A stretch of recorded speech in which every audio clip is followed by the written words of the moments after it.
Entenda os principais motivos pelos quais a matemática é difícil. Os números, por si só, são abstratos, ou seja, não são concretos, não existem de fato, não são palpáveis como, por exemplo, maçãs ou peras. Inicialmente, os números eram utilizados para a contagem de algo, como, por exemplo, de ovelhas. Foram atribuídos a essa contagem os números naturais de 1 a 9. Sistemas de numeração antigos. Em algumas culturas antigas, como por exemplo o Egito e a China, os números eram representados por símbolos específicos. Seu valor não dependia da posição, e sim do símbolo.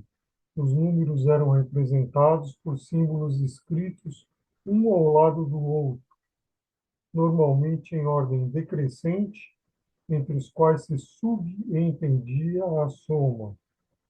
Isso tornou possível a escrita de números muito grandes a partir dessa ideia de agrupamento.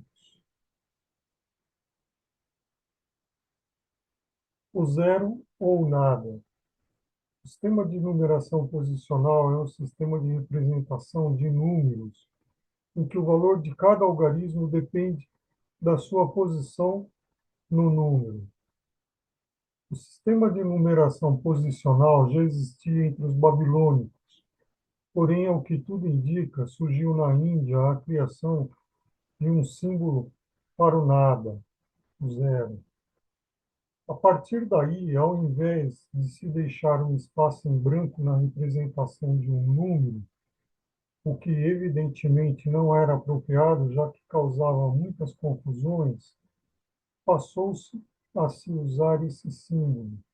Assim, por exemplo, entre centenas de unidades, esse espaço em branco passou a ser preenchido com o símbolo para o zero. Números negativos.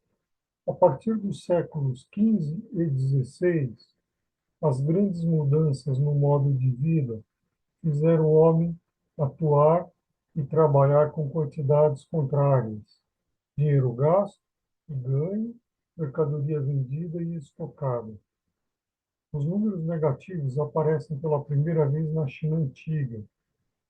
Os chineses estavam acostumados a calcular com duas coleções de barras, vermelha para os números positivos e preta para os números negativos.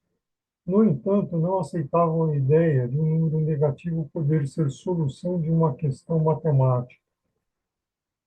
Nos séculos XVI e XVII, muitos matemáticos europeus não apreciavam os números negativos, e se esses números apareciam nos seus cálculos, eles consideravam-nos falsos ou impossíveis. A situação mudou a partir do século XVIII, quando foi descoberta uma interpretação geométrica dos números positivos e negativos como sendo segmentos de direções opostas. Números irracionais. O estudo dos números irracionais foi feito inicialmente pelos pitagóricos. Ao desenvolver-se o teorema de Pitágoras para encontrar a hipotenusa de um triângulo retângulo de cateto medindo 1, foi encontrado a raiz de 2, que é um número que não pode ser exibido na forma de fração, ou seja, não é um número racional. Acredita-se que Pitágoras sabia na época que seu teorema tinha uma falha. Sempre que os catetos do triângulo eram iguais, seu teorema não funcionava, pois não haveria uma medida racional para a hipotenusa. Era incomensurabilidade.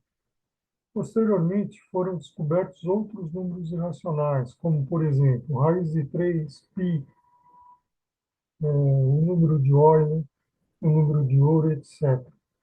Somente no século XIX, o conjunto dos números irracionais foi introduzido na matemática. Números complexos. O começo da história dos números complexos remonta da época em que as equações do segundo grau começaram a ser estudadas. Isso porque algumas das equações apresentavam soluções claras, como a equação x ao quadrado menos 5x mais 6 igual a zero, que tem como soluções 2 e 3, enquanto outras equações, como x ao quadrado mais x menos 1 igual a zero, pareciam não possuir soluções, já que, ao tentar resolvê-las, aparecia a raiz quadrada de um número negativo. Contudo, na época, esses casos não recebiam muita atenção. Simplesmente se admitia que a equação não possuía soluções. Posteriormente, quando os matemáticos estudavam equações cúbicas, se depararam novamente com números complexos. No início, os números complexos não eram vistos como números, mas sim como um artifício algébrico útil para se resolver equações. Descartes, no século XVII, os chamou de números imaginários. Euler, ou Euler, denotou a raiz quadrada de menos 1 por i. Ainda no século XVIII, os números complexos passaram a ser interpretados como pontos do plano de Argand-Gauss, o que permitiu a escrita de um número complexo na forma polar. Com isso, conseguiu-se calcular potências e raízes de modo eficiente e claro.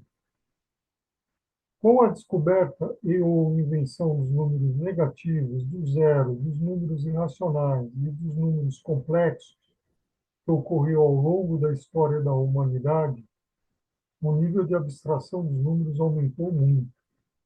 Além disso, posteriormente, a descoberta de mais infinito e menos infinito nos intervalos numéricos pelo matemático Cantor, geometria não euclidiana, limites, etc., tornaram mais difícil a compreensão da matemática como um todo.